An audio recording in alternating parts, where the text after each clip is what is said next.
Troy, is there any rumblings behind the scenes? Each Way Albo's out there telling KG, oh, I'm going to be bipartisan, we want to all work together. Do they have a big idea, or is their plan to basically click and drag the Liberal strategy post-GFC, expose some rorting here and there, and then point at the deficit, and that's really the game between now and 2021? I think Anthony Albanese is very keen to keep being a small target.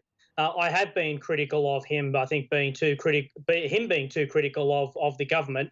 I read every now and then some Canberra Press Gallery journalists saying, oh, there's quite a lot of bipartisanship and Anthony Albanese is very supportive. Well, I mean, you just got to look at the public record. I mean, he's criticised Scott Morrison, said people don't trust him. He said that he's criticised the work of the National Cabinet. Christina Keneally even said the National Cabinet was responsible for the Ruby Princess debacle. And Anthony Albanese has been critical of the health response. He's been critical of the economic response. I mean, I haven't seen perfect bipartisanship. Maybe there's no such thing.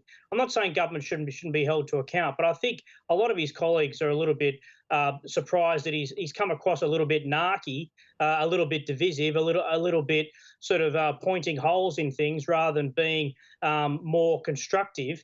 But the danger here is that we move into a new phase post-pandemic when we start talking about the economic recovery, where both sides of politics move back to their respective corners, and so they're going to start to argue for things they've always wanted to argue for. So those on the Labor side or the Green side are going to say, well, we've now got to start addressing climate change. We've got to spend billions of dollars in green technology. We're going to need a bigger health system. We're going to have to spend more paying teachers and investing in schools. We need to put up the welfare bill. I mean, this is the real risk here that we face. And I think the Prime Minister, in saying we want a collaborative approach to serious economic reform, where both sides have to give in and look at what's really going to help the most. Let's be pragmatic. Let's be practical.